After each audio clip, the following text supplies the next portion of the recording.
एक पंक्ति में बता सकता हूं, तुम्हारे घर में महाभारत होने वाली है कि तुम्हारा घर रामायण जैसा बनने वाला है। अगर तुम्हारे यहां संपत्ति को न देने के लिए युद्ध करने वाली भावना घर कर गई है दुर्योधन जैसी, तो तुम्हारे को इस महाभारत से कोई नहीं बचा सकता।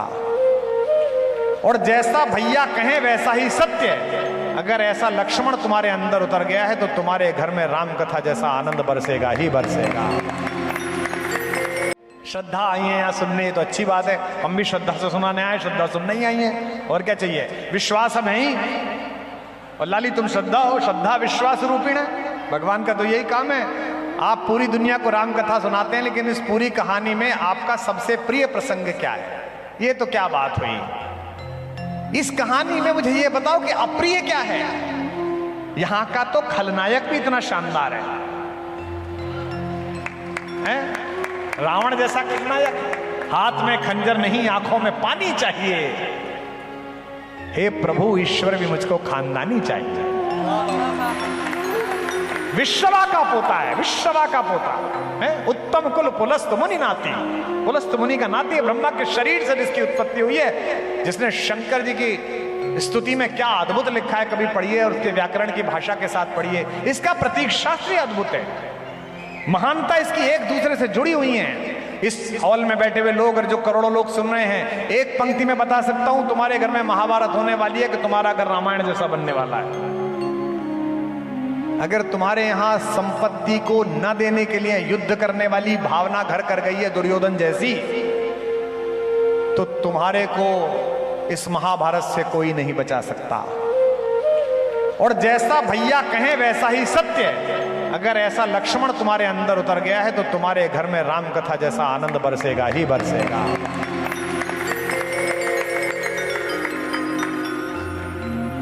ये तो धर्म के शरीर में है, संतों के वेश में है, संतों के काम में है। मैं देखता हूं इनको, ये जब भी किसी को मिलवाते हैं यहां वहां, ये सबको मिलवाते हैं। दद्दा ये हमारे चचेरे भैया हैं, ये हमारे मजले भैया, एक भैया पीछे बैठे हैं, और बताते हो रहे हैं इन्होंने मुझे ये सिखाया, इन्होंने मुझे सिखाया। ये जो विनम्रता है, ये जो स्वीकार है, ये जो कृतज्ञता का भाव है, ये किसी भाई या मित्रों के प्रति कृतज्ञता नहीं है, ये ईश्वर के कारण कृतज्ञता है, जिसने इन्हें इतना नवाजा है, जिसने इतना सम्मान बनाया। लक्ष्मण जैसा भाई मिलना दुर्लभ है। दुनिया में हर बड़े आदमी की परछाई काली है। प्रधानमंत्री जी बहुत यशस्वी हैं, लेकिन कभी चलते हुए देखना सूरज में तो पीछे काली परछाई है। दुनिया के सारे संतों के चरणों में नमस्कार है, उनके श्री चरणों में साष्टांग दंडवत है। कोई भी संत चले तो देखना कि पीछे परछाई काली है। दुनिया में एक केवल यही हुए हैं आज तक, राम हमारे, जिनकी परछाई गोरी है, उजली है।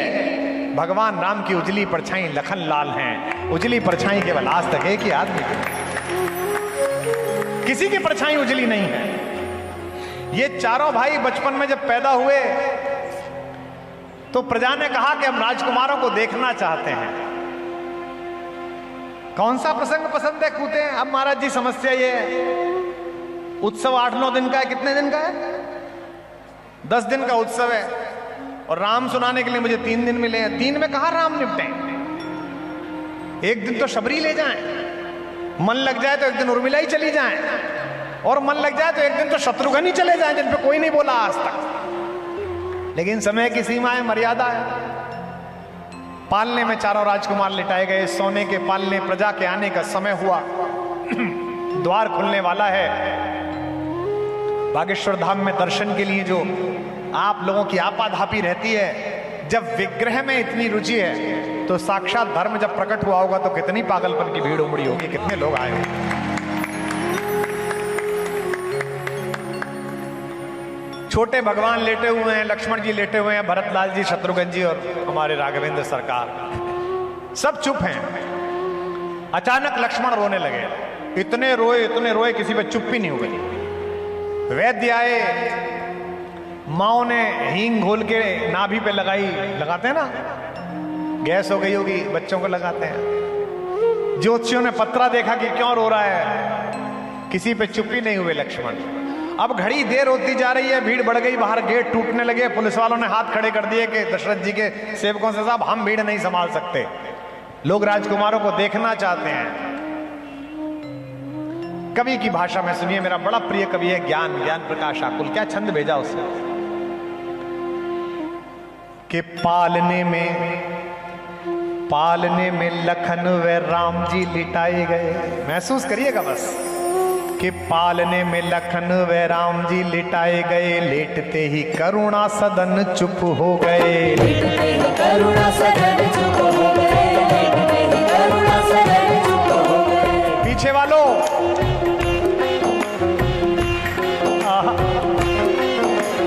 पालने में लखन व राम जी लिटाए गए, लेटते ही करुणा सदन चुप हो गए। लेटते ही करुणा सदन चुप हो गए, लेटते ही करुणा सदन चुप हो गए। किंतु लक्ष्मण कुछ ऐसा तेज रोए, किंतु लक्ष्मण कुछ ऐसा तेज रोए, जिन्हें रोता देख धरती गगन चुप हो गए। रोता देख धरती गगन चुप हो गए, रोता देख धरती गगन चुप हो गए। राजवैद्य आए कोई रोग ना बता सके तो, राजवैद्य आए कोई रोग ना बता सके तो, ज्योतिषी भी करके जतन चुप हो गए। ज्योतिषी भी करके यतन चुप हो गए, ज्योतिषी भी करके यतन चुप हो गए। राजवैद्य आए कोई रोग ना बता सके तो, ज्योतिषी भी करके यतन चुप हो गए। ज्योतिषी भी करके यतन चुप हो गए, ज्योतिषी भी करके यतन चुप हो गए। गुरु ने उठाया, तुम भी उठाओ। गुरु ने उठाया और लखन को राम के, गुरु ने उठाया और गुरु ने उठाया और लखन को राम के चरण में लिटाया तो लखन चुप हो गए। चरण में लिटाया तो लखन चुप हो गए, चरण में लिटाया तो लखन चुप हो गए, चरण में लिटाया तो लखन चुप हो गए, चरण में लिटाया तो लखन चुप हो गए।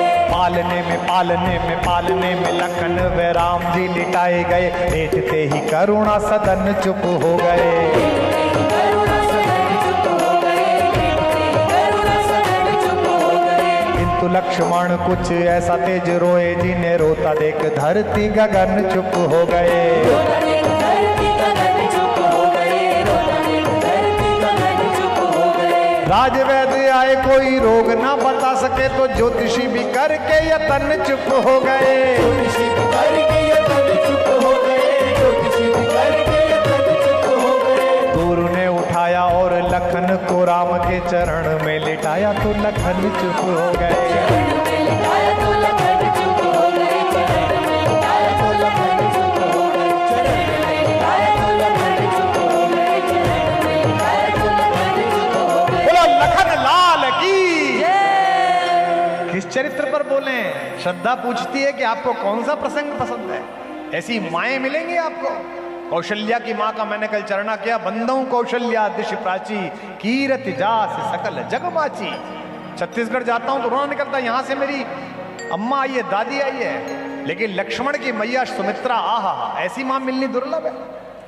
गए उनके पास वनवास के समय लक्ष्मण, सुमित्रा मैया से पूछा कि मैया भैया जंगल जा रहे हैं कि मैं जाऊं कि नहीं जाऊं। कहा मां ने बेटा तू गलत जगह पूछने आ गया, मैं तो तेरी मां हूं ही नहीं।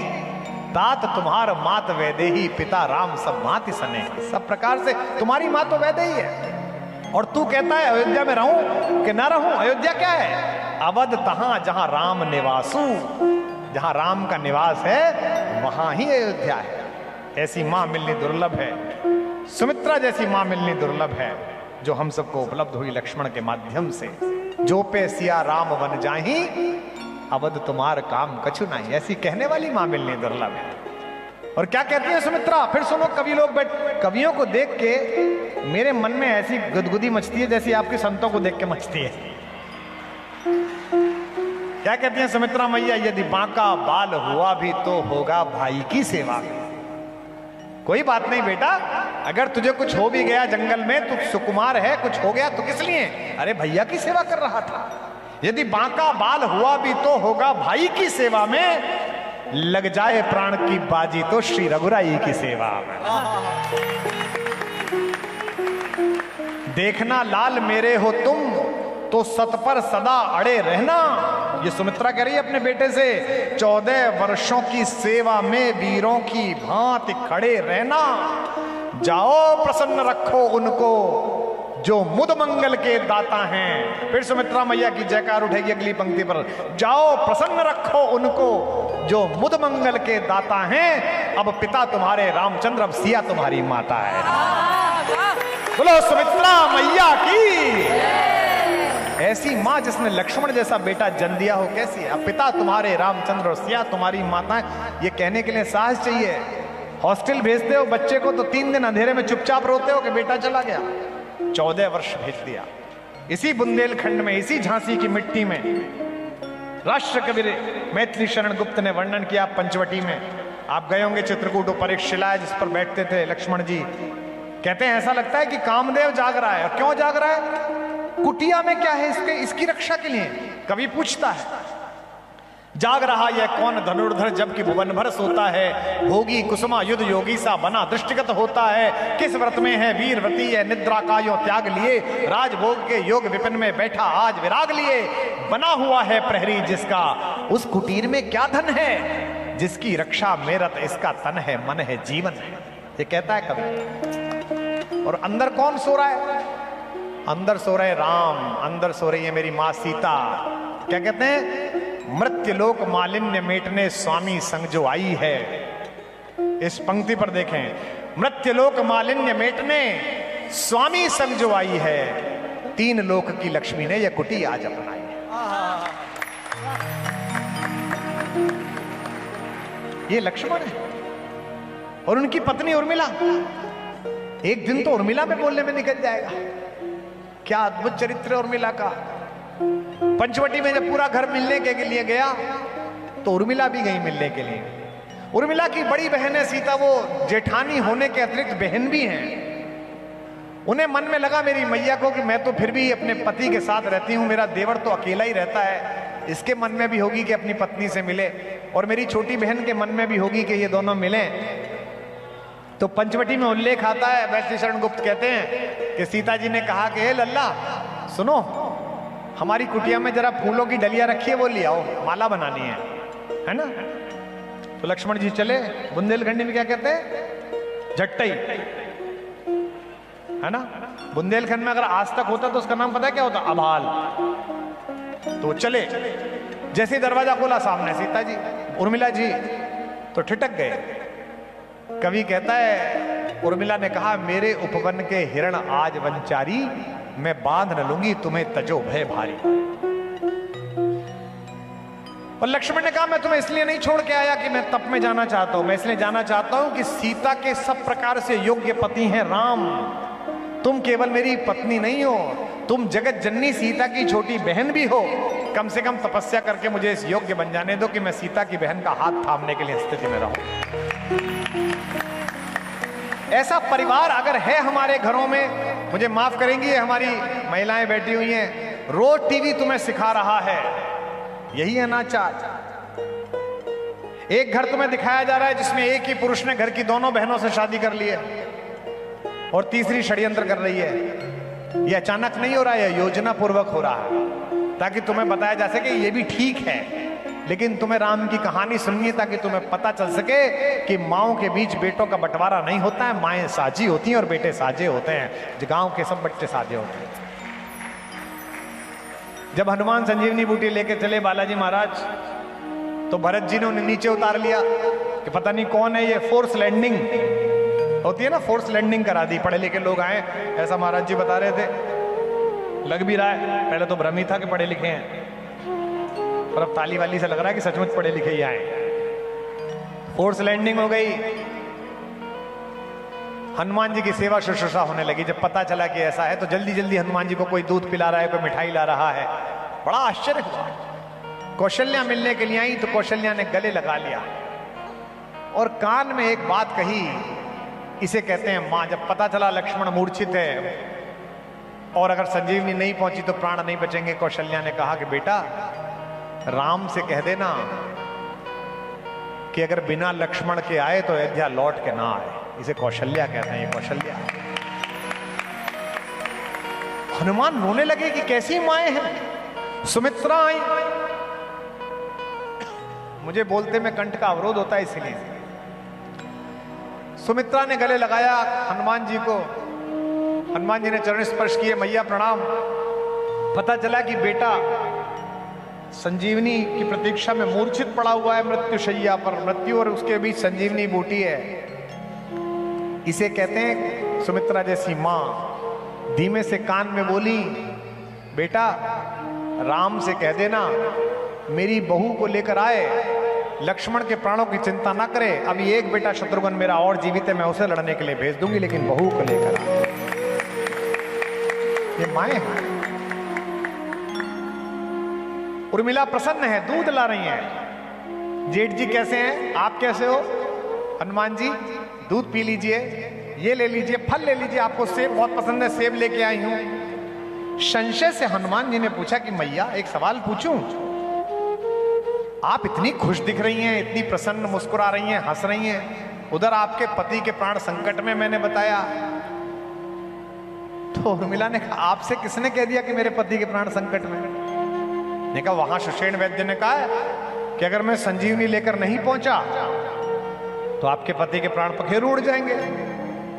इसे कहते हैं विश्वास, श्रद्धा। तुमने पूछा है विश्वास से सवाल, श्रद्धा विश्वास रूपेण, इसलिए कह रहा हूं तुम जहां भी बैठी हो बिटिया। उर्मिला ने कहा आप भी कैसी मजाक करते हैं, कैसा परिहास करते हैं हनुमान जी। उनको कुछ नहीं होगा, आपको यकीन नहीं है तो यहां माह भर रहकर देख लीजिए, 1 महीना रह जाइए, रात छोड़िए, वो सुबह तक एकदम ठीक ही रहेंगे 1 महीने बाद भी। हनुमान जी ने कहा आपके इस भरोसे का क्या कारण है? उर्मिला के उत्तर पर गूंज जाएगा ये पंडाल। उर्मिला ने कहा कि आप कैसी बात करते हो, वो जिसकी गोद में लेटे हुए हैं ना, वहां से यमराज तो क्या महाकाल स्वयं उठा करने ले जा सकता है।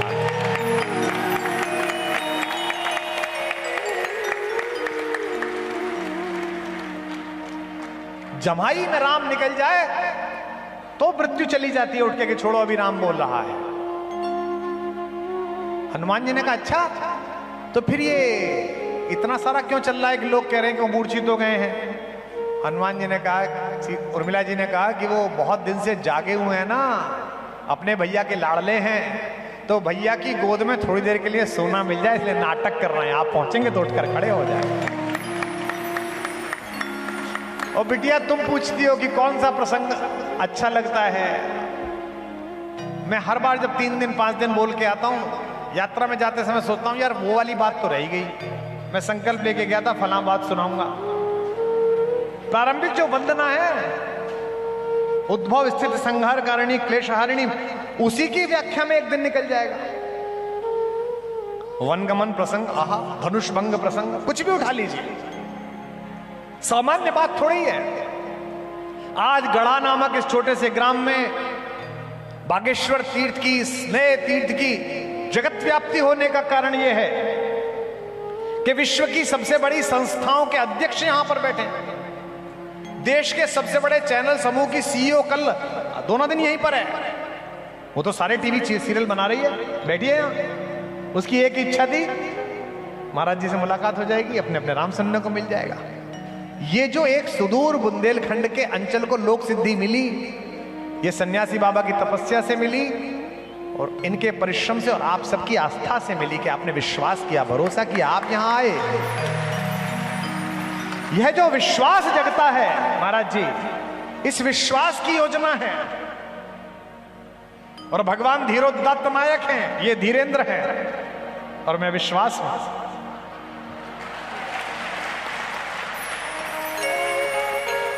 हम दोनों भैयाओं का यही संबंध है।